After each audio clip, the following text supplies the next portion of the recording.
Pria cepak berkacamata itu duduk tepat di hadapanku.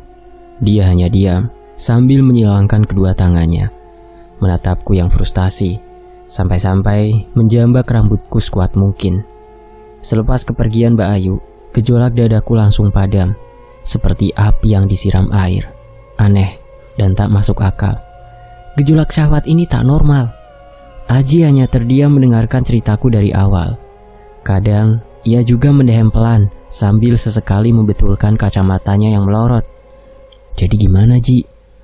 Gue bukannya gak percaya sama lu, Ndra. Apalagi lu cerita masalah gending juga hantu penganten. Ya, itu memang gak masuk akal. Aku udah menduga jika jawaban Aji tak sesuai dengan harapanku. Buat gue, makhluk paling menakutkan itu manusia, Ndra. Apalagi orang macam Pak Wiro. Lu udah dengar? Mayat. Aji mengangguk mantap. Gak ada bukti. Jangan sembarangan, Ji. Aku segera mengingatkannya. Kalau sampai orang lain mendengarnya, bisa gawat. Itu yang mau gue cari di sini. Lu masih inget waktu gue bilang di sini banyak orang hilang dan kecelakaan kerja? Sambil mengangkat bahu, aku menjawab pertanyaan Aji. Si kacamata seketika menarik kertas kosong dan menuliskan sesuatu. Di sini musim giling selalu dimulai dari bulan Maret sampai September, dan kejadian kecelakaan kerja selalu dilaporkan di bulan Januari sampai Februari, walaupun terkadang emang terjadi di bulan lain. Tapi yang mengherankan, jumlahnya meningkat mendekati buka giling. Selalu. Sementara orang-orang yang hilang, mereka semua juga bekerja di sini. Itu bukan kebetulan. Aji terus menuliskan semuanya di atas kertas dan menghubungkan semua kesimpulannya dengan satu garis. Sekali lagi Aji berhasil membuatku tercengang. Pemuda ini semakin misterius, membuatku sedikit curiga. Mungkin saja pria cepak di hadapanku ini mempunyai tujuan tersembunyi. Jadi sebelum aku terseret semakin jauh, setidaknya aku menegaskan satu hal. Aji, siapa kamu sebenarnya? Dan pertanyaanku menjadi serangan telak untuk Aji. Wajahnya berubah bengis seperti semalam, tapi dia segera menghela nafas panjang, meredakan emosinya. Ndra, gue bukan orang jahat seperti yang lu pikir. Sorry, gue gak bisa kasih tahu sekarang. Tapi sebaiknya lu berhati-hati. Gue punya firasat penerimaan kerja lu, gue juga TAC ada hubungannya. Aji meremas kertas yang ditulisnya dan memasukkannya dalam saku. Dia sungguh cermat dan berhati-hati. Seperti menghindar, Aji bangkit dari kursi meninggalkanku yang bingung. Sesaat sebelum keluar, dia berhenti dan bicara tanpa memalingkan wajahnya sedikit pun. Jangan percaya siapapun, tegasnya. Belum juga perasaanku membaik, suara Pak Wiro menjerit dari radio komunikasi, memanggilku untuk pergi ke proses bagging. Lagi-lagi firasatku berbisik, Andra, please come with me. Pak Wiro melambaikan tangan gempalnya padaku di depan tangga menuju jalur konveyor yang mengangkut karung-karung gula ke seluruh bagian gudang. Pria gembal itu tersenyum-senyum padaku, tapi mengingat ucapan Aji membuat pandanganku padanya berubah 100%. Aku yakin pria di hadapanku ini pasti punya masalah mental. Bisa-bisanya dia bersikap ceria setelah menyiksa orang. Ucapan Aji berhasil memengaruhiku dengan telak. Jangan percaya siapapun. Kami melangkah di jalur pejalan kaki, tepat bersebelahan dengan titian konveyor yang perlahan menanjak, bermuara dari bagian bagging dan berakhir di ujung tiap-tiap gudang. Jarak titian ini puluhan meter dari atas lantai gudang yang terbuat dari beton. Terobos sedikit saja, bisa jatuh. Meskipun sepanjang jalur perjalan kaki dibatasi barisan besi seperti pagar berwarna kuning setinggi dada orang dewasa. Dan entah sedari tadi, firasatku semakin buruk, membuatku gelisah, mengingatkanku sesuatu sedang mendekat. Pria gembal di depanku berjalan mantap tanpa keraguan sedikit pun. Dari atas titian puluhan kubus raksasa yang disusun dari ribuan karung gula, terlihat seperti dadu yang sempurna. Saat melihat ke bawah, ketinggian membuat jantungku berdesir ngilu. Karena dekat dengan atap yang terbuat dari asbes, suhu di sini panasnya luar biasa. Keringatku mengalir, membasahi punggung. Belum lagi udara yang pengap. Konstruksi dan bahan bangunan yang dipakai membuat suhu di dalam gudang stabil untuk menjaga kualitas gula. Ada, look! Pak Wiro berpaling padaku setelah kami sampai di ujung conveyor, tepat di gudang ketiga. Tangannya mengarah ke bawah tepat di ujung gudang. Beberapa lantai beton mulai terkelupas. Saya dengar kamu lulusan teknik sipil? Yes, sir. Kalau begitu tentu kamu tahu perhitungan perbaikan lantai gudang ini. Aku hanya mengangguk sambil menatap Pak Wiro. Jujur saja aku sudah tak mempercayainya lagi. Bahkan mendengar canda tawanya membuatku mual. Sekalipun aku belum tahu kebenaran yang dikatakan Aji, tapi kenyataan bahwa dia tega memukul istrinya cukup untuk membuatku membencinya. Dia terus berceloteh memaksaku tertawa. Benar-benar memuakkan. Saya and Mr. Robert sudah buat kontrak dengan pengembang. You awasi kerja mereka, oke? Oke, sir. Kalau begitu you bisa mulai besok malam. Ah, malam? Bukannya lebih mudah saat siang hari? Ketika aku menanyakannya, raut wajah Pak Wiro berubah. Dia sungguh tak menyukainya dan hanya berkata pendek, Andra, jangan banyak tanya. Dengan suaranya yang serak dan dalam. Meskipun dia tak mengatakannya, aku tahu pria ini mengancamku. Dia seperti psikopat gila yang siap mendorongku dari atas sini kapan saja. Mataku waspada melihat tiap inci gerakan pria gempal di hadapanku saat sesuatu yang lebih aneh terjadi. Tanpa komando, seluruh bulu tengkukku meremang. Ketakutan merayap di punggungku seperti ular. Terjadi perubahan ekstrim.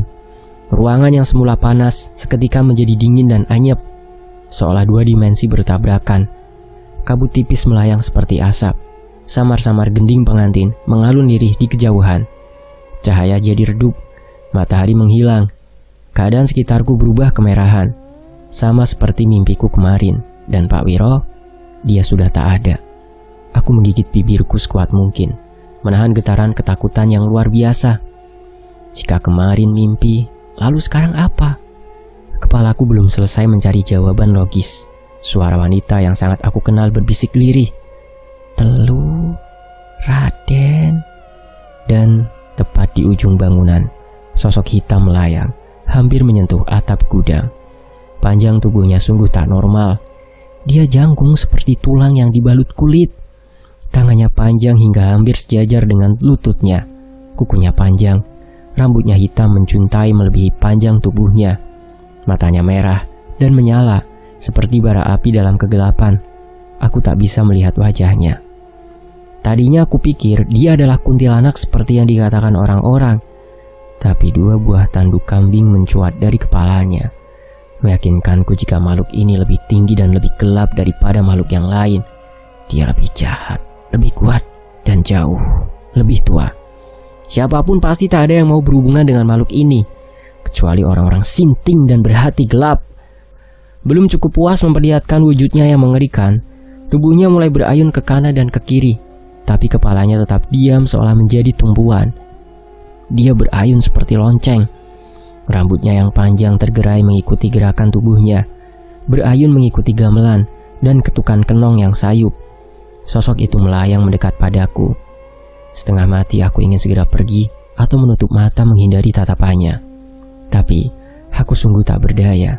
Seperti tahu jika aku ketakutan dengan penampakannya. Sosok itu menjerit, menjebol gendang telingaku. Raden, kulo nyi ireng. Lalu sedetik kemudian semuanya kembali seperti semula. Aku kembali ke dimensiku lagi. Jantungku masih terus berdentang. Keringat dingin mengalir di pelipis dan punggungku. Pandanganku berputar. Nyeri hebat menghantam kepalaku. Aku yakin wajahku saat ini pasti pucat seperti mayat. Dan Pak Wiro, pria itu rupanya sedari tadi masih di sini, terpaku dengan wajah bengisnya, juga tatapannya yang tajam seperti belati, menusuk dan menguliti seluruh jiwaku. Dia seperti binatang buas yang siap menerkamku saat ini juga.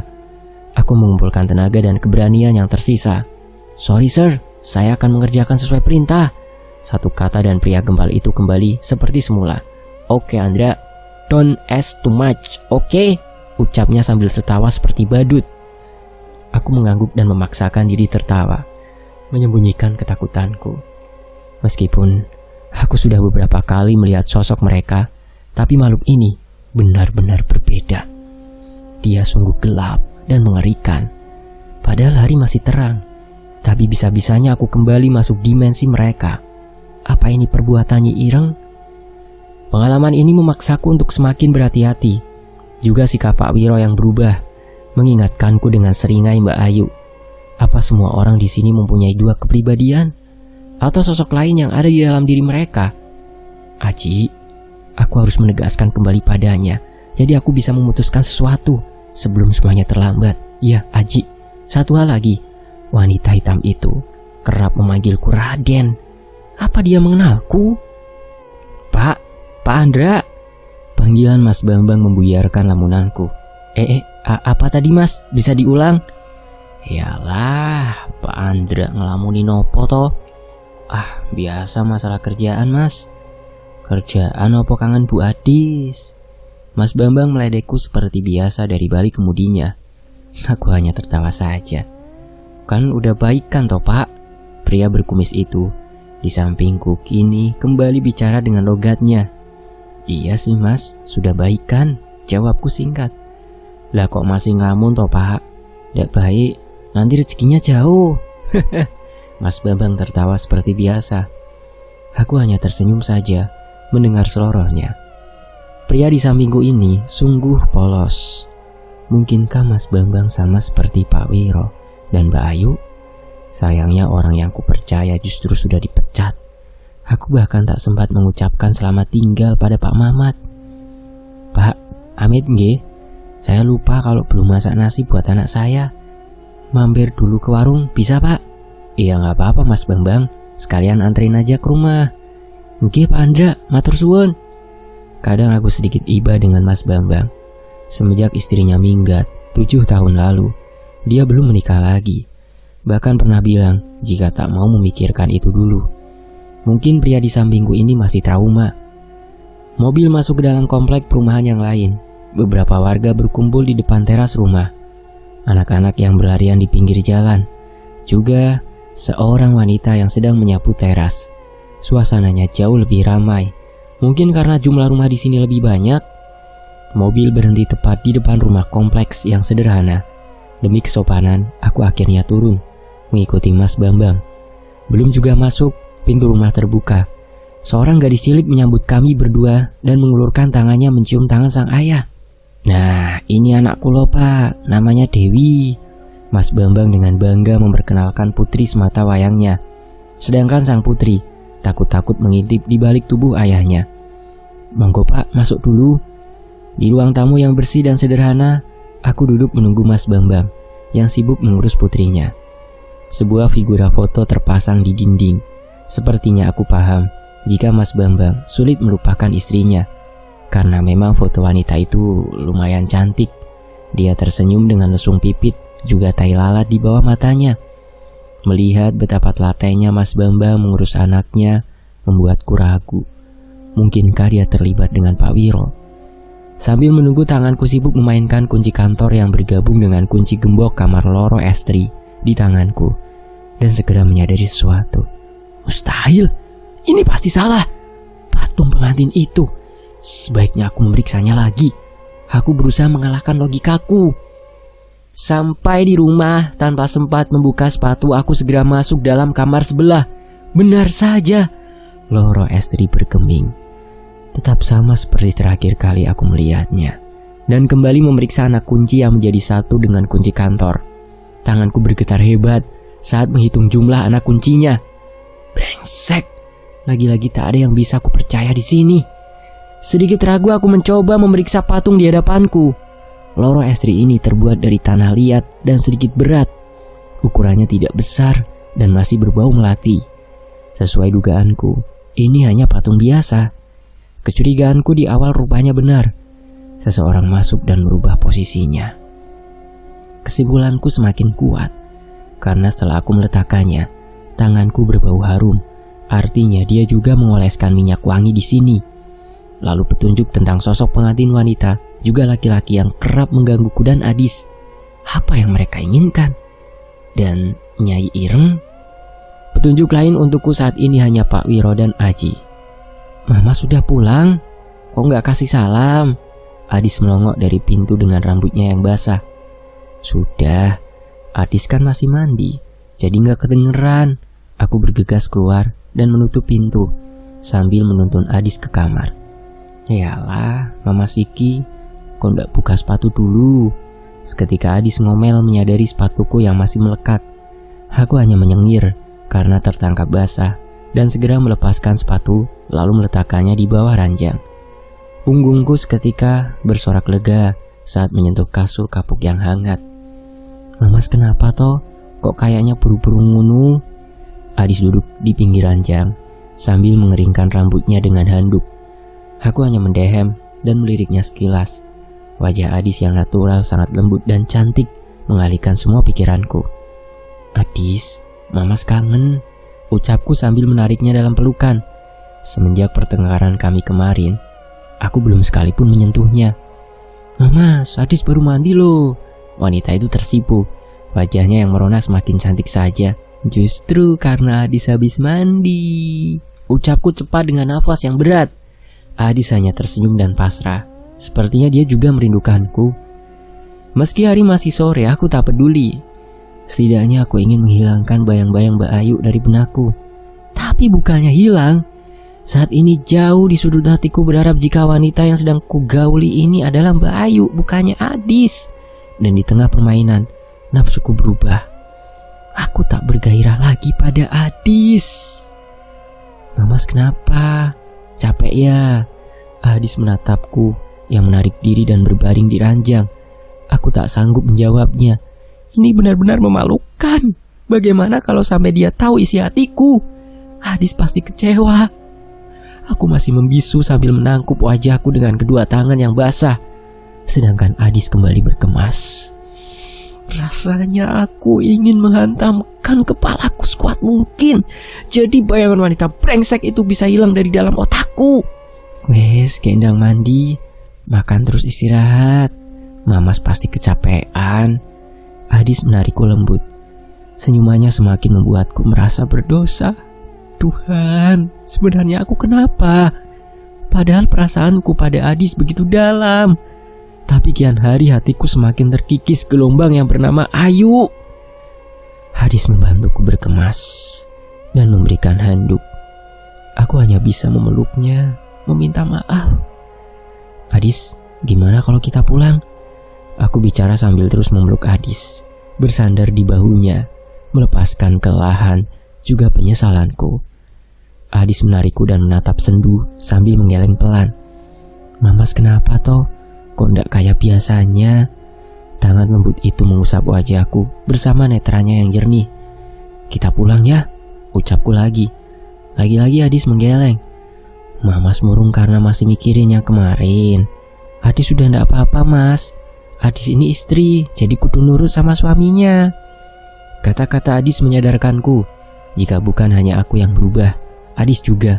Dia jadi lebih dewasa, sedangkan aku brengsek seperti sampah. Jadi Adis sudah gak takut lagi. Wajah mungil itu mengangguk dan tersenyum lembut sambil memelukku mengatakan jika tak perlu khawatir. Bahkan saat aku mengatakan jika besok aku masuk malam, Adis bicara dengan mantap. Tak masalah jika di rumah saja. Jika takut, Adis bisa meminta Teh Ayu untuk menemaninya. Padahal kan alasanku mengajak Adis pulang itu bukan karena ketakutannya Adis, tapi ingin jauh dari wanita bernama Ayu. Urusan dengan ibu mertuaku bisa dipikir belakangan. Aku takut bagaimana jika aku tak bisa menguasai diri lagi. Dan malam ini aku bahkan bermimpi menggaulinya. Ya Tuhan, otakku sepertinya sudah bergeser turun ke dengkul. Tumben, lu kesini? Aji tertegun melihatku di depan pintu rumahnya. Ganggu gak Ji? Masuk Dendra. Pria cepak itu membuka lebar daun pintu untukku. Aji rupanya tinggal sendiri. Tapi untuk ukuran bujang, dia cukup rajin. Belasan menit berlalu dengan canggung dan sia-sia. Tak satu pun antara kami berdua yang berniat memulai lebih dulu. Udara yang menggantung juga semakin berat dengan prasangka hingga akhirnya aku mengalah. Ci, boleh tanya satu hal? Mata pria di depanku sungguh dingin seperti es.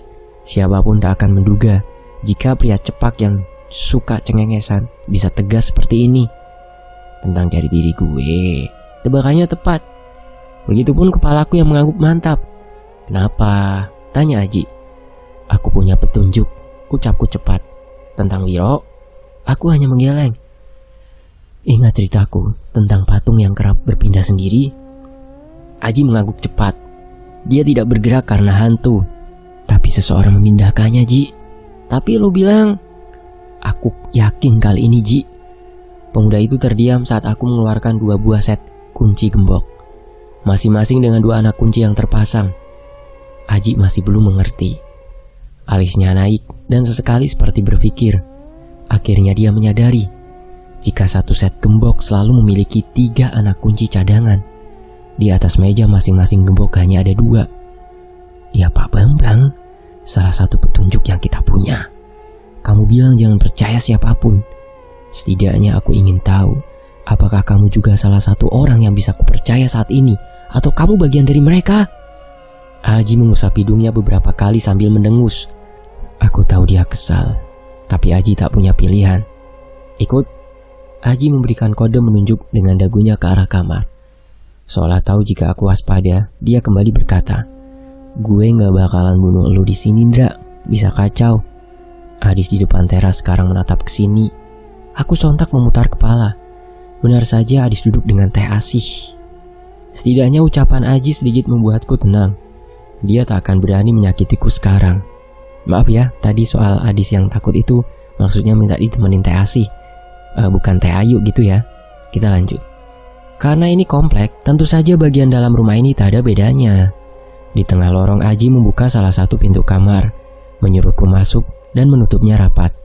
Tak lama pria cepak di hadapanku meraba bagian bawah sela lemari jatinya, mengeluarkan sebuah amplop coklat yang rapat. Tak lama dia melemparkannya padaku yang tangkas menangkap di saat yang tepat. Sebuah paspor, KTP bertuliskan namanya, dan pekerjaannya adalah polisi. Jadi Aji adalah seorang aparat. Belum juga aku selesai membacanya, bunyi klek khas terdengar. Saat aku menaikkan pandangan, Aji menodongkan senjata api. Lubang gelap itu hanya berjarak sekian senti saja, tepat di antara kedua mataku. Bara emosi membuat darahku mendidih. Rasanya tumpang tindih, kesal dan takut juga benci. Aji, dia menjebakku. Detik berikutnya, pelatuk bergerak ke dalam. Dalam keteganganku yang memuncak hanya terbayang Adis. Aku bahkan belum sempat mengatakan jika aku mencintainya. Adis, maafkan Mamas ya. Sementara itu tatap mata Aji setajam elang. Namun sedetik kemudian, si cepak menghela nafasnya panjang. Puas, ujarnya sambil menurunkan moncong senjatanya. Seluruh sendiku lemas ketika rasanya malaikat kematian sudah menyentuh ubun-ubunku. Aku benar-benar ingin menonjok wajah Aji yang tersenyum mengejekku yang ketakutan setengah mati. Nggak lucu, sungutku.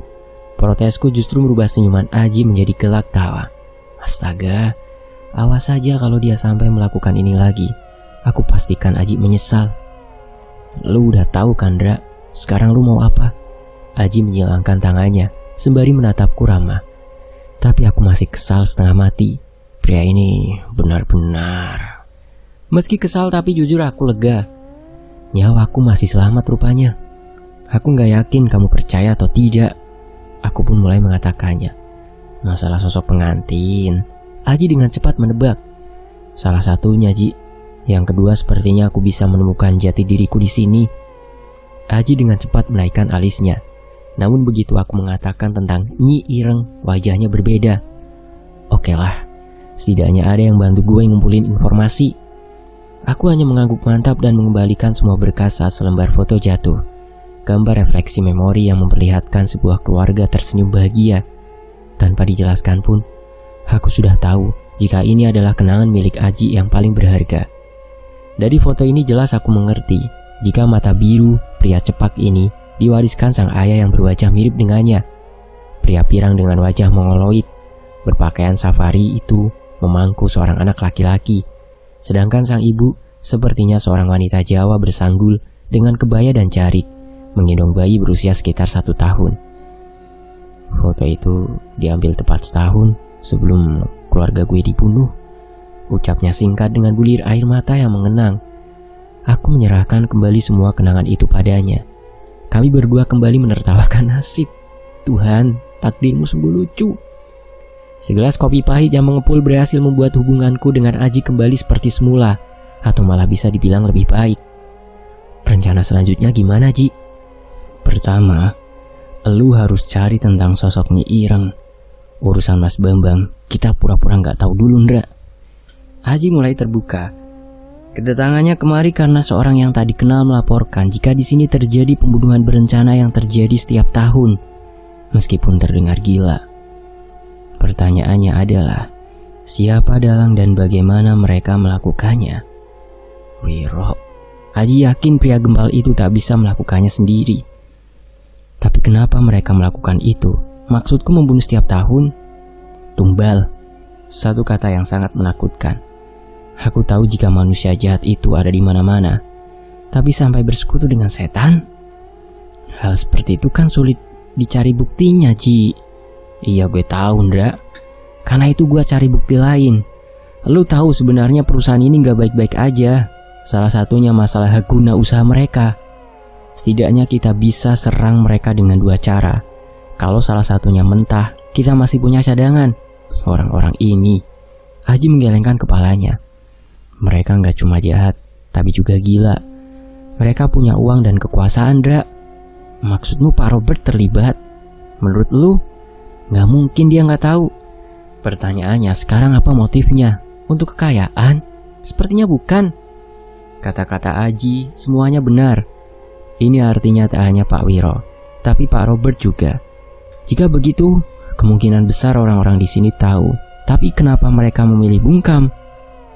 Nggak, kita belum tahu siapa korban yang mereka incar. Gue, lu, atau Teh Asih. Aji mengingatkanku berulang kali. Jangan cerita apapun, bahkan termasuk Adis. Paham? Hati-hati juga dengan Ayu. Tapi apa enggak sebaiknya aku memulangkan Adis dulu? Aji menggeleng tegas. Kalau gitu mereka pasti curiga. Lagian bukannya lu bilang kemungkinan jati diri lu juga bisa terbuka? Tapi Adis bisa terluka, Ji. Aku seketika menolak rencananya. Seolah mengerti isi pikiranku, Aji berujar tak perlu khawatir. Dia juga tak sendiri. Beberapa personil lain juga membantunya di sini. Meskipun Aji tak mau menyebutkannya, setidaknya aku lebih tenang. Sebenarnya selain mencari kebenaran Nyi Ireng, aku juga harus melepaskan diri dari bayang-bayang Ayu. Aku masih asyik dengan narasi dalam pikiranku, namun si kacamata menyela. Dra, lu masuk malam kan? Iya, kenapa Ji? Nebeng. Pria di hadapanku nyengir, lalu menyeruput kopi hitamnya. Aku hanya menggeleng heran. Aji, dia benar-benar aneh. Bahkan ekspresi wajahnya bisa berubah hanya sepersekian detik saja. Di sisi lain, bunyi mesin pengebor memekakan telingaku. Jam sudah menunjukkan pukul 11 malam. Tapi para pekerja kontraktor ini semangat sekali. Padahal aku sudah mulai mengantuk. Cuaca juga benar-benar tak bersahabat. Padahal tadi siang panas bukan main, dan malam ini tiba-tiba saja guntur menggelegar mengejar kilat. Susul menyusul di antara rinai manik hujan, pintu gudang yang terbuka lebar membuat angin dingin berhembus, membujukku untuk segera pulang dan kembali ke peraduan memeluk Adis yang cantik. Aku benci shift malam. Entah kenapa semenjak kembali dari rumah Aji, firasatku kembali memburuk, memperingatkan jika malam ini pasti terjadi sesuatu, meskipun aku tak bisa memastikannya. Aku memeriksa lantai beton di antara sela-sela lot gula. Ingatanku tentang Nyi Ireng tiba-tiba melintas, membuatku merinding, mengingat sosoknya yang mengerikan. Rasa takut memaksaku mendekat pada para pekerja. Firasatku semakin menjadi-jadi, meski sekuat hati aku mencoba mengabaikannya. Pak Andra, nanti cornya mau pakai campuran berapa? Pengawas kontraktor bicara sedikit berteriak, menyeimbangkan dengan derai hujan, juga bunyi bor yang bersahutan. Perjanjian work order point 3 kan ada? Suaraku tak kalah keras darinya. Bisa nggak dinego? Teriaknya lagi. Mana bisa? Memangnya ada kendala apa? Teriakku sambil mendekat. Karena hujan, mobil yang bawa semen nyungsep Pak di KM 4. Walah, basah nggak? Malam ini hujan deras sekali. Wajar saja jika mobil dengan beban berat terjebak di jalan berlumpur. Aman Pak, ditutup terpal. Saya punya stok cukup di gudang, tapi saya tanya dulu sama Pak Wiro, oke? Oh iya Pak. Pria itu mengangkat jempolnya. Senyum mengembang di wajahnya. Senang masalahnya terpecahkan. Tapi untukku artinya tambahan pekerjaan. Terpaksalah kembali ke gudang spare part. Di antara sela susunan kubus putih raksasa, aku berjalan sendirian. Bunyi ketuk sepatu beradu dengan lantai beton samar-samar terdengar di antara gelegar petir, membuat suasana di dalam gudang gula yang sepi semakin singup. Firasatku yang semakin sensitif menangkap ratusan pasang mata menatapku di antara sela karung gula, juga di setiap sudut yang gelap. Tapi meski begitu, anehnya aku tak takut dengan mereka. Mungkin karena sudah sering mengalami hal mistis, atau bisa juga karena aku sudah melihat sesuatu yang jauh lebih mengerikan. Nyi Ireng, aura jahat makhluk itu tak main-main. Sebelum berangkat juga aku sempat bertemu si Loro Estri yang berdiri di luar teras rumah saat aku berangkat kerja. Aku sempat mendengar bisikan paraunya yang berkata, "Teluh," sama seperti yang diucapkan Nyi Ireng. Meskipun hingga saat ini aku masih belum paham kenapa mereka terus mengatakan angka-angka itu. Satu lagi yang membingungkan, jika patung di rumah tak ada hubungannya, lalu kenapa demit pengantin wanita itu masih saja berputar-putar di sekitar rumah? Apa mereka menyukaiku? Semenjak pindah ke sini kepala aku penuh dengan hantu dan demit. "Andra, kau sudah seperti paranormal," batinku tertawa. Akhirnya aku sampai di lantai 2, tepat di depan ruangan Pak Wiro. Setelah mengatakan pendapatku tentang pemakaian stok semen, pria gembal itu langsung setuju. Lewat radio aku mengabarkan pada pengawas kontraktor jika bisa memakai stok milik perusahaan terlebih dahulu. Meskipun sedikit ribet, karena aku harus membuat berita acara dan rampe penerimaannya, tapi itu lebih baik. Aku ingin pekerjaan ini cepat selesai. Berada di gudang itu membuatku tak nyaman. Belum lagi firasatku semakin menjadi, malam ini akan ada darah. Kata-kata itu berputar seperti biang lala dalam hati dan otakku. Bersamaan, aku kembali ke gudang spare part dan terus melirik kanan kiri. Takut jika wanita itu masih di sini. Bapak-bapak pekerja seperti mengetahui gelagatku hanya tertawa sambil menenangkanku jika Mbak Ayu sudah pulang dari jam 9 karena aku tak kunjung muncul. Dikejar-kejar kok malah serem toh Pak Andra, seloro bapak pekerja yang lebih tua. "Pak, jangan meledek ah, dikejar sama dia itu serem," ujarku serius. Tapi bapak-bapak pekerja malah menanggapi dengan tertawa. Padahal aku sama sekali tak bercanda saat mengatakannya. "Mbak Ayu kan cuantik toh Pak Andra," seseorang kembali meledek. Aku hanya mendengus. "Cantikan istri saya," aku mengatakannya dengan mantap. Sementara itu, sorot lampu mobil menyorot ke dalam gudang. Para pekerja kontraktor datang bersamaan dengan berita acara yang selesai aku buat. Serah terima, juga pembuatan surat jalan sudah selesai. Mereka tinggal tanda tangan saja. Mobil berputar menuju bagian paling belakang gudang untuk mengangkut semen saat aku menyadari Aji ada di sini, meminta tumpukan firework untuk perbaikan dinding pabrik yang sudah keropos. Dia mendekat dan cengengesan seperti biasa saat musibah itu terjadi. Tumpukan karung kapur setinggi belasan meter longsor dan menimpa pekerja borongan yang tengah bekerja. Semua orang segera mundur jauh mungkin. Debu kapur berhambur seperti kabut, membuat pandangan berkurang. Aku segera menutup jalur pernapasan dengan siku tangan. Terlambat, sedetik saja menghampiriku. Aji sudah pasti ikut tertimbun ratusan ton kapur. Kecelakaan kerja itu terjadi di depan mataku. Suara bergemuruh bersahutan dengan jeritan orang-orang yang kaget, juga rintihan minta tolong yang menyayat hati. Serbu kapur bertebaran menghalangi pandangan. Firasatku tepat, hal buruk terjadi. Tunggu, jangan mendekat!" Aku segera berteriak saat bayang-bayang beberapa pekerja yang lain mendekat untuk menolong para korban. Sesuatu dalam hatiku bergolak, mengatakan jika bencana ini belum selesai. "Kenapa Pak? Nanti longsor susulan." Belum juga suaraku hilang benar saja. Tumpukan lot karung berikutnya ikut luruh, bergemuruh, menimpa korban yang masih tertimbun. Rintihan mereka mengiris-iris hatiku. Kabut kapur semakin tebal, menutupi pandangan kami. Aku mulai terbatuk-batuk. "Panggil forklift, cepat!" Teriakanku langsung disambut beberapa pekerja yang berlari di antara samar bayangan kabut, menjerit-jerit meminta bantuan. "Tahan, jangan ada yang mendekat!" Aji kembali berteriak. Saat aku lengah, seorang rekannya sudah mendekat. Tapi dia bisa mati, Pak. Kamu mau mati juga? Tunggu forklift saja. Aji menghardik keras dan tegas. Suasana berubah panas dan tegang. Darah mengalir di sela-sela karung dan kapur yang putih. Kontras berkilau seperti minyak, semakin banyak. Merah menyala dan indah. Seni kematian yang membuat semua orang tercengang. Firasatku, entah sejak kapan menjadi tepat seperti ini. Suara rintihan korban semakin lemah. Di bawah sela tumpukan karung yang putih mengalir cairan merah dan kental. Menit berikutnya forklift datang. Satu persatu karung ditarik dari bagian atas dengan hati-hati. Aji sigap mengabarkan para medis dengan radionya. Suasana tegang dan mencekam. Kami berpacu dengan waktu, secepat mungkin menyelamatkan para korban.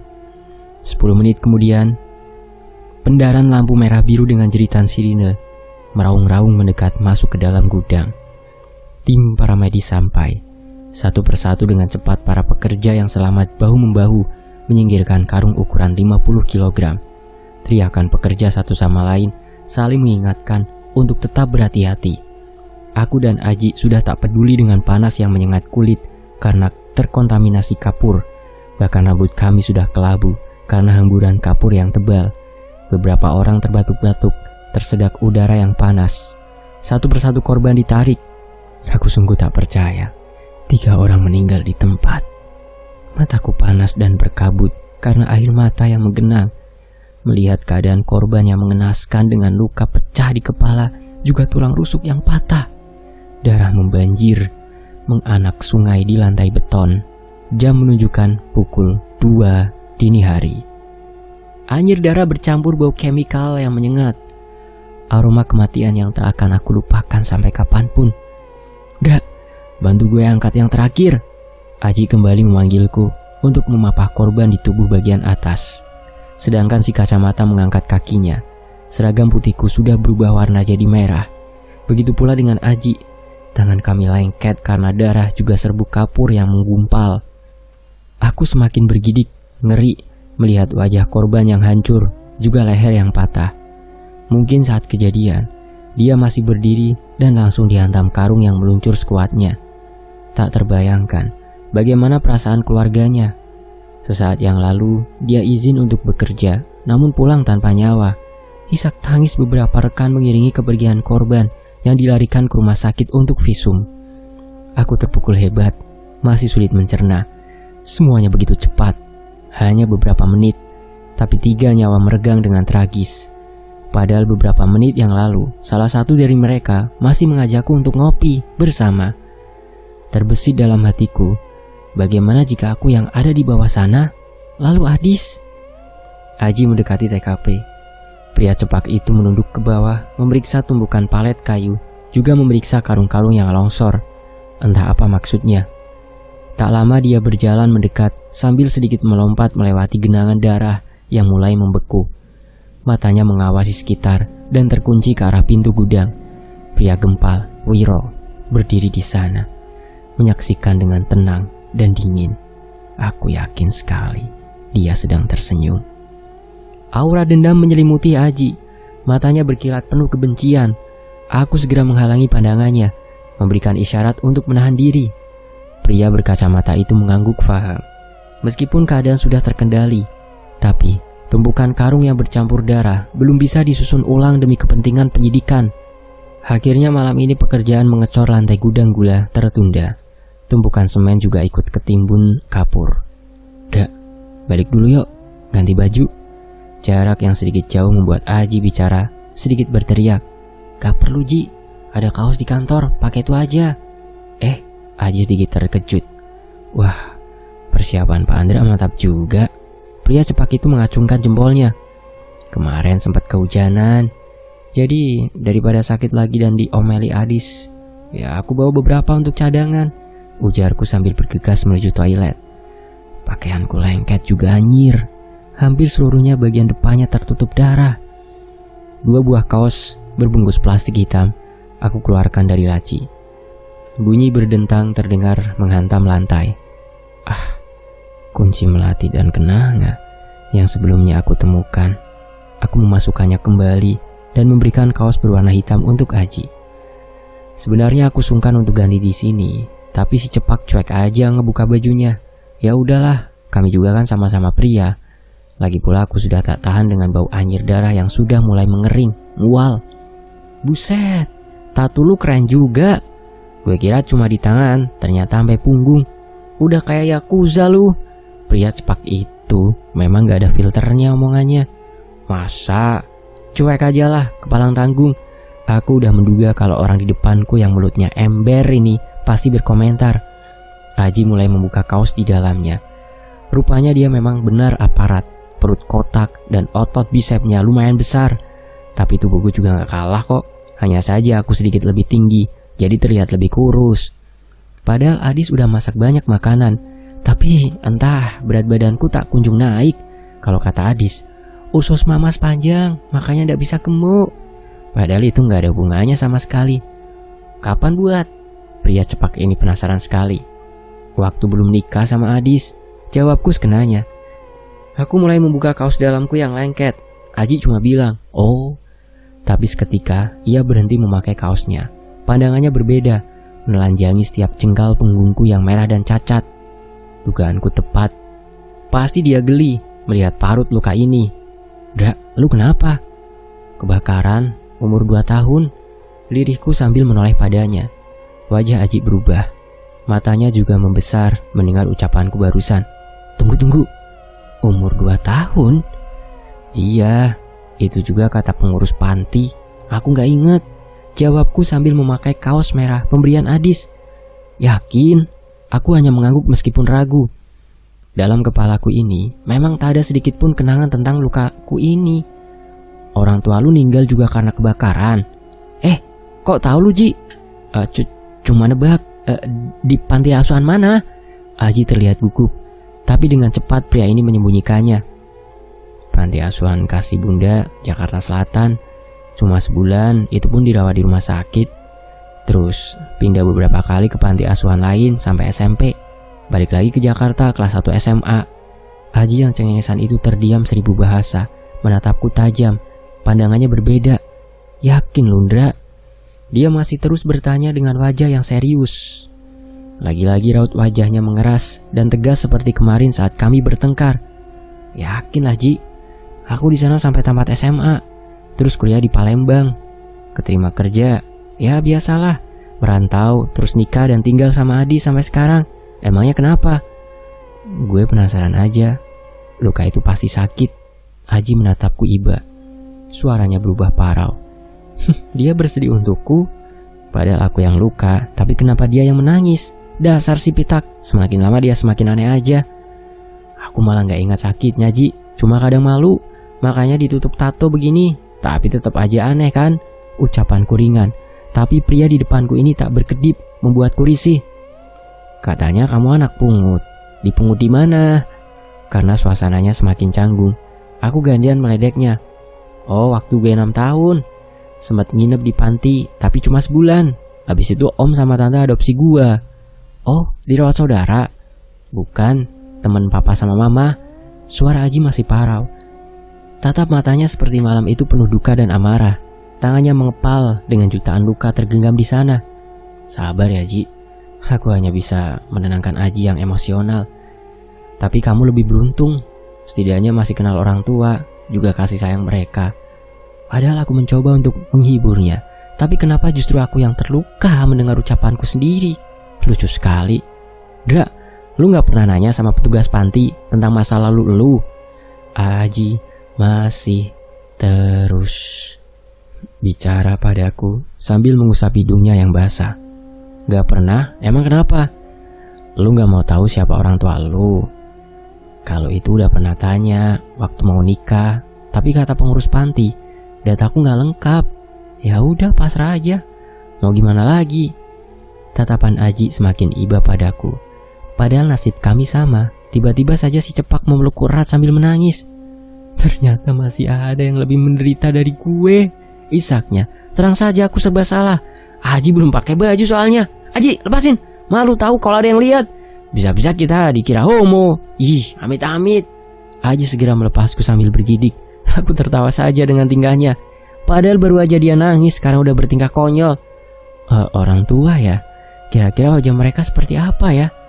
Aku semakin membulatkan tekad mencari tahu tentang Nyi Ireng. Meskipun terjadi kecelakaan, operasional tetap dijalankan seperti biasa. Hanya saja di bagian stok chemical diberi garis batas peringatan untuk keperluan pemeriksaan polisi. Tentu saja, pekerjaan perbaikan lantai gudang gula tertunda karena tumpukan semen ikut tertimpa karung kapur. Pandanganku menatap nanar ke arah tumpukan karung yang disusun darurat di atas palet kayu. Beberapa karung kotor dengan noda darah yang mengering. Tak jauh, tumpukan pasir menutupi genangan darah yang berubah warnanya menjadi kemerahan. Lalat dan binatang kecil mulai berkumpul, membuatku bergidik dan mual mengingat keadaan korban yang tragis, juga teriakan mereka. Tak terelakkan, aku buru-buru keluar menuju semak dan mengeluarkan seluruh isi perutku hingga terasa pahit. Sesuatu seperti mengaduknya berulang kali membuatku sampai tersedak dan mengeluarkan air mata. Jijik, takut, juga sedih, semua bergumul bersama luapan isi perutku. Cukup lama aku mual di luar dekat pipa boiler dekat pos bangunan terbengkalai. Udara yang dingin juga gerimis kecil sedikit membuatku cemas. Semoga demamku tak kembali. Sambil menenangkan diri, kepalaku penuh narasi tentang sici, telu, dan telulas iringan. Entah kenapa firasatku mengatakan jika ini saling berhubungan. Mungkinkah jika angka telulas itu artinya jumlah korban? Atau hanya pertanda saja? Baiklah, jika telu adalah jumlah korban barusan, lalu bagaimana dengan angka siji sebelumnya? Tapi satu hal yang bisa aku simpulkan, jika bisikan itu kembali, aku tak boleh mengabaikannya. Lalu apa hubungan Nyi Ireng dengan sosok wanita pengantin, juga sosok pria yang kerap lalu lalang di luar rumah dan menghilang di arah rumah Pak Wiro? Satu lagi, jika Loro Estri ada di rumah, lalu di mana si Jaler? Itu juga tak kunjung aku temukan. Kusut. Jika masih ada Pak Mamat, mungkin aku bisa bertanya padanya, karena hanya pria itu yang memberikan peringatan padaku. Sayang, beliau sudah tak ada. Aku bahkan tak sempat bertemu dan meminta kebenaran padanya. Sambil menggaruk kepala yang penuh, mataku menangkap sosok pria yang sangat aku kenal. Pak Mamat melambai di kejauhan dekat pagar lapuk yang penuh semak, tepat di depan bangunan terbengkalai. Memakai kemeja kotak-kotak biru berdegradasi putih dengan celana hitam. Pak Mamat, aku menghampirinya sambil menyibak ilalang yang basah. Kebetulan sekali. Memakai kemeja kotak-kotak biru bergradasi putih dengan celana hitam. Pria itu tersenyum sinis seperti biasanya. Pak, kapan kesini? Barusan Pak Andra. Camano kabar kau? Pak Mamat bicara seperti biasanya, dengan wajah yang sedikit pucat. Mungkin karena kedinginan. Hujan memang turun semalaman. Semenjak Bapak nggak ada, saya sibuk. Pria di hadapanku hanya terkekeh dengan keluhanku. Sekalipun pemarah, sebenarnya Pak Mamat orang yang baik. Pak, maaf kalau tiba-tiba, tapi saya boleh tanya? Pria di depanku hanya mendehem sekenanya saja. Apa benar Bapak dengan Mbak Ayu? Aku tahu sebenarnya pertanyaan ini lancang, tapi aku butuh kejelasan. Ucapanku bahkan belum selesai, tapi Pak Mamat menggeleng. Sudah kuduga. Maaf Pak, saya tak bisa membela Bapak, sesalku. Ndak apa Pak Andra, saya juga minta maaf kalau banyak buat Pak Andra kesal. Ucapnya Pak Mamat malam ini sedikit janggal. Sejak kapan dia memanggilku Pak dan Andra sekaligus? Samar-samar tercium bau aneh seperti kapur barus dan formalin. Pandanganku menyapu seluruh tempat. Tumbukan drum bekas chemical di dinding gudang. Bau ini pasti dari sana. Aku kembali melihat Pak Mamat. Pak, saya boleh tanya lagi? Pria di hadapanku menjawab dengan anggukan. Bapak pernah dengar tentang Nyi Ireng? Ucapku selirih mungkin. Pak Mamat mengangguk cepat. Namun belum juga dia menjawab, bunyi dendingan air berirama jatuh di atas asbes dan juga di daunan. Hujan datang lagi. Pandra, hujan, sebaiknya kita ngobrol di dalam baik, Pak Mamat mengingatkanku. Sedikit berlari aku kembali ke depan gudang disusul Pak Mamat di belakangku. Tepat setelahnya, Air benar-benar jatuh dengan deras seperti tertumpah dari langit. "Pak Andra, kenapa kau tanya masalah itu?" Pria berpakaian kotak-kotak di hadapanku kembali menanyakannya. "Pak Mamat, percaya demit dan hantu?" "Namanya jin dan hantu itu ado, Pak Andra. Tapi sebagai makhluk ciptaan Allah yang sempurna, kau ndak perlu takut dengan mereka." Ucapan Pak Mamat benar-benar aneh. Dia seperti orang lain yang belum aku kenal. Jadi Pak Mamat benar-benar percaya? Dia mengangguk. "Pak Andra, yang kau lihat beberapa hari ini memang bagian dari alam lain yang hidup saling berdampingan dengan manusia. Sejatinya manusia ndak bisa melihat atau merasakan kehadiran mereka. Tapi kalau kasus Pak Andra bisa melihat mereka, ada dua kemungkinan," terangnya. Aku sedikit terkejut. Dari mana pria ini bisa tahu jika aku bisa melihat mereka? Padahal aku belum mengatakannya. Aku sudah hampir bertanya, namun pria ini kembali bicara. "Kemungkinan pertama, Pak Andra memang mempunyai kelebihan yang tidak kau sadari. Dan yang kedua, kau sedang dalam pengaruh sihir atau gendam." "Ah, sihir? Sepertinya aku pernah mendengar hal ini, tapi benarkah?" "Salah satunya pelet." Kata-kata terakhir Pak Mamat membuat wajahku berubah. Seketika aku menemukan jawaban atas perasaanku yang berbeda dengan Mbak Ayu. "Wanita brengsek! Pak Andra, kau ndak bisa pergi begitu saja dari sini. Nyi Ireng ndak akan melepaskan kau sampai kapanpun. Hati-hati!" "Jadi aku harus bagaimana, Pak?" "Jawabannya ada di dalam diri kau, Pak Andra." Pak Mamat kembali membuatku bingung. "Maksudnya, Pak?" Belum juga aku menjawab. Namun Pak Mamat beranjak meninggalkanku, menembus hujan. Sambil berbalik pria itu bicara. "Pak Andra, selesaikan apa yang mereka mulai. Balaskan dendamku." Aku semakin tak mengerti dengan ucapannya. Seolah tak cukup membuatku bingung, Pak Mamat juga memberikan kejutan yang lain. Kepalanya menggelinding. Bangsat, secepat kilat aku berlari sambil menengok ke belakang. Tubuh tanpa kepala itu melangkah terhuyung-huyung. Air hujan membuat darah mengalir membanjir dari lehernya yang buntung hingga ke kaki. Tangannya menggapai-gapai udara kosong dan lepas, membuatku semakin bergidik ngeri. Sedangkan kepalanya jatuh entah kemana. Tapi aku jelas mendengar, "Balaskan dendamku." Jeritanya parau, seperti campuran suara laki-laki dan perempuan yang bicara bersamaan. Namun tak hanya 2 orang, tapi puluhan, bahkan mungkin ratusan orang. Bahkan sampai di dalam gudang, aku masih mendengar teriakannya. "Ayo cepat lari. Ini bahkan bukan mimpi. Cari keramaian. Hanya itu tujuanku." Sambil berlari aku mengumpat tak habis-habis dan terus berlari sambil di depan pintu gudang utama. Beberapa orang berkumpul. Aku berhenti dan berunduk kelelahan. Ketakutan terengah-engah mengatur nafas cepat mungkin. Aku sempat berpikir, jika sudah terbiasa melihat penampakan mereka, rupanya aku salah besar. Aku tak akan pernah bisa. Ini terlalu mengerikan. Tungkaiku lemas tak bertulang. Tarikan nafasku menarik perhatian beberapa orang. Mereka spontan bertanya, namun aku berkilah. Untung saja Haji datang membawaku menjauh. "Dra, ada waktu?" Wajahnya serius. Di dalam ruangan, Haji segera menutup pintu dan menguncinya, membuatku mengernyit.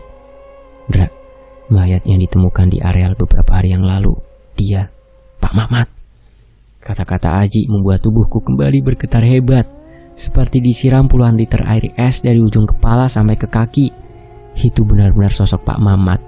Kepalanya yang menggelinding, tubuhnya yang berjalan terhuyung-huyung, juga tangannya yang melambai memanggilku. Dia sudah mati.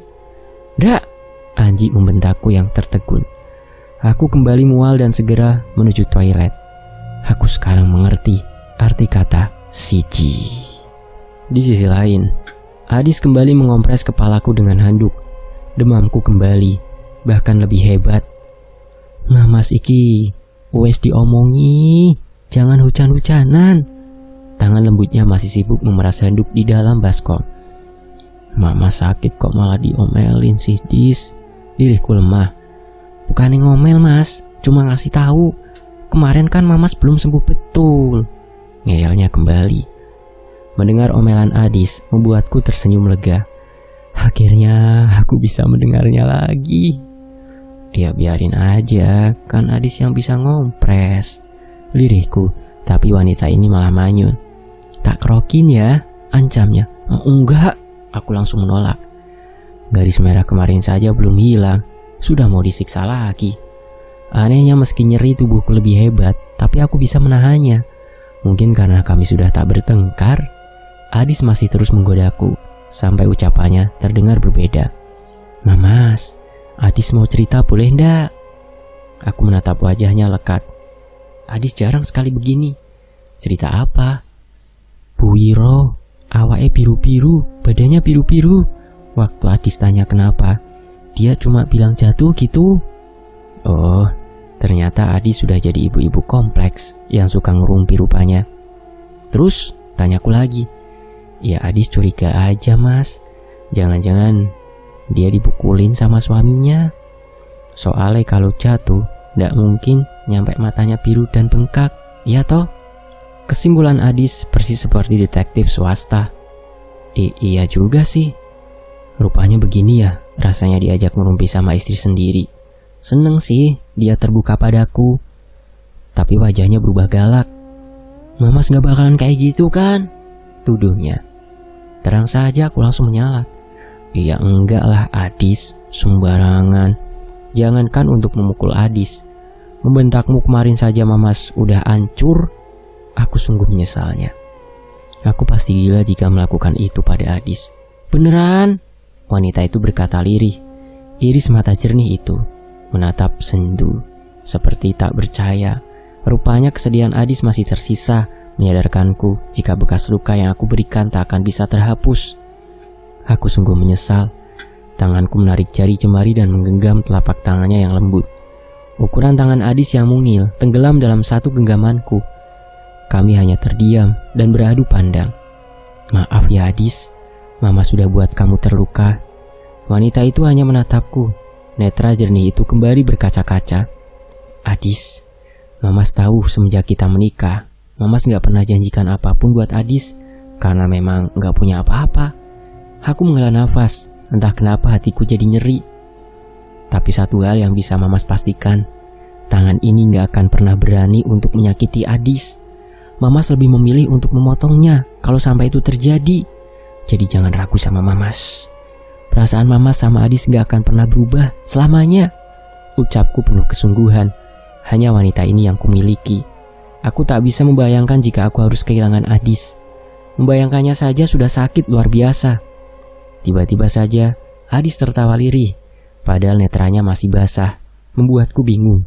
Mungkin aku salah bicara? Adis tahu kok, tapi tumben Mamas romantis gini. Adis mesam-mesem gak jelas. Dasar wanita ini. Giliran aku sedikit serius, dia malah tertawa, bikin kesel aja. Tapi emang senyumnya cantik sih. Juga matanya jernih. Belum lagi suara medoknya yang lembut. Baiklah, aku maafkan. Kok malah ketawa sih Dis? Aku pura-pura ngambek. Nggak gitu. Selama kita nikah, baru kali ini Mamas bilang begini. Adis ya seneng, tapi juga geli. Jadi beneran nggak bakalan begitu kan? Adis masih senyum-senyum meledekku. Asem tenan, belum percaya rupanya. Iyalah, mana tega Mamas lakuin hal gila kayak gitu. Mamas tuh tugasnya begini nih. Adis hanya menjadi tertahan saat aku menggelitik pinggangnya dan berujung pada pertempuran ranjang. Setiap sentuhan kami menjadi luapan perasaan yang tertahan selama perselisihan kemarin. Kerinduan dan juga rasa bersyukur karena akhirnya semua kembali lagi seperti semula. Bahkan aku bisa pastikan jika perasaanku padanya semakin besar. Adis saat ini sangat cantik. Dis, aku ingin punya anak, bisikku. Wanita di bawahku ini semakin merona, tersenyum malu menerima semua badai gravitasiku. Ya, Adis juga ingin jadi ibu, lirihnya. Dan bayangan Ayu, ia tak lagi menghantuiku. Mungkin karena aku sudah menyadari jika Ayu mengirimkan guna-guna padaku, atau karena aku tak bertemu dengannya seharian ini. Entahlah. Di sisi lain, di tengah hamparan tebu yang setinggi ilalang, aku berdiri sendiri menikmati langit yang mengharu biru dengan gumpalan awan putih yang berarak. Pandanganku menerawang jauh di batas pertemuan langit dan bumi. Angin sibuk menyibak helaian daun tebu yang menari seperti ombak di kejauhan saling menyusul. Harum rumput yang segar, juga matahari hangat, membuatku nyaman. Saat sang angin berbalik menerpa wajahku, belayanya sangat halus, seperti usapan tangan seorang ibu. Sebuah perasaan hangat merambat ke dalam hati, membuaiku hingga memejamkan mata. Ini sungguh nyaman, seolah tak ada beban hidup, tak ada pikiran yang membebani. Semuanya tenang, seperti rumah. Andra, seseorang memanggilku di belakang punggungku. Sedetik setelah aku berbalik, kelopak mataku membesar, menatap lekat sosok pria yang ternyata adalah diriku sendiri.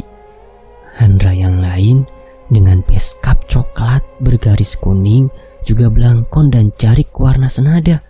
Kami kembar. Meski ada sedikit perbedaan karena Andra di sampingku ini bermata hitam dan berkulit sedikit lebih gelap. Pandanganku terpaku seiring langkahnya hingga ia berdiri tepat di sisiku. Gestur tubuhnya sungguh tenang dan berwibawa, seperti seorang bangsawan Jawa. Pria ini menatap jauh ke arah horizon sembari menyilangkan kedua tangannya di belakang punggung dan sekali melirik padaku. Sebuah keris terselip di pinggangnya. Meskipun ini mustahil, tapi aku menyadari jika Andra yang ada di sisiku bukanlah manusia, dan perasaanku mengatakan jika kami telah lama saling mengenal satu sama lain.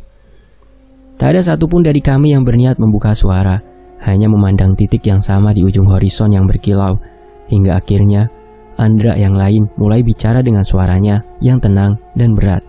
Menungso kuwi kudu okeh donga karo Gusti Pangeran. Ojo kakean sambat, ojo keminter, lan ojo ngrasa luwih hebat teko menungso liyane. Bahkan intonasi suaranya juga sama, hanya saja dia versiku yang berbahasa Jawa dengan kata-kata yang membingungkan, membuat garis dahiku bertambah saat aku menatapnya lekat sampai pria di sampingku tersenyum simpul, lalu mengartikan ucapannya. Manusia itu harus banyak berdoa kepada Gusti Pangeran. Jangan banyak mengeluh, merasa pintar, dan merasa lebih hebat dari manusia yang lain. Jadi itu maksudnya. Aku kembali mengalihkan pandanganku menatap awan yang bergelombang. Awakmu pingin weruh sopo Nyi Ireng? Ucapan laki-laki yang mirip denganku ini sontak membuatku terperanjat. Belum juga aku menjawab, pria ini kembali bicara. Nyi Ireng kui kesalahan buyutmu. Seandainya saja dulu dia ndak termakan rayuan iblis, itu semua ndak bakalan begini. Maksudnya? Tapi sadurunge, kowe kudu nerima kelebihan dan kekuranganmu. Sebelum itu kamu harus menerima kelebihan dan kekuranganmu. Andra di sisiku kembali bicara dan berhasil membuatku kebingungan untuk kesekian kalinya. Kelebihan? Aku gak punya yang seperti itu, terangku cepat tanpa menoleh padanya. Namun Andra di sampingku kembali tersenyum dan menatap horizon yang jauh. Angin yang sama menerpa wajah kami bersama aroma rumput yang khas. Awakmu lupa atau memang gak mau mengingat? Kamu selalu mengingkari dan menganggap semua baik-baik saja. Padahal jauh di dalam hati kamu ingin tahu siapa dirimu sebenarnya, kan? Jangan ingkari lagi. Sudah, takdirmu untuk menyelesaikannya. Kamu tidak sendiri, masih ada kakangmu. Aku semakin tak mengerti. Siapa kamu sebenarnya? Bukannya menjawab, Andra yang di sampingku ini justru tertawa lirih sambil menutup mulut dengan kepalan tangannya, seolah pertanyaanku adalah sebuah lelucon yang sangat lucu untuknya. Bahkan ekspresi tertawa kami juga sama. Aku yo awakmu, awake dhewe iki siji. Tapi kamu ndak pernah mau menyapaku. Firasat yang selalu berbisik kuwi sopo kalau bukan aku? Jadi suara itu, peringatan yang selalu datang itu. Lagi-lagi pria ini kembali tertawa. Mulai saiki, mulai sekarang, semua indramu bakalan lebih peka. Kamu ndak cuma bisa mendengarku, tapi juga melihat mereka. Ingat yo Le, manusia itu lebih tinggi dan mulia. kecuali dia menghinakan dirinya sendiri. Siji meneh, namaku iki Salim Chandra. Wes saiki bali. Bersambung. Salim Chandra. Ada yang ingat? Ki Salim Chandra. Nantikan kelanjutannya hanya di Tony FS. Terima kasih Mas Simple Dandy. Ini alurnya sangat mengesankan. Jadi pengen baca terus gitu. Tapi apa daya tenaga masih kuat di durasi 60 menit. Mohon maaf ya teman-teman, bersambung lagi. Nanti kita lanjut hanya di Tony FS. Saya pamit. Wassalamualaikum warahmatullahi wabarakatuh. Semoga terhibur. Selamat tahun baru Islam. Semoga dosa-dosa yang ada di tahun lalu dimaafkan oleh Allah Subhanahu wa taala. Dan di tahun yang sekarang ini kita akan lebih baik lagi. Dan Allah Subhanahu wa taala selalu melindungi kita dimanapun kita melangkah. Amin. Saya pamit. Alhamdulillah.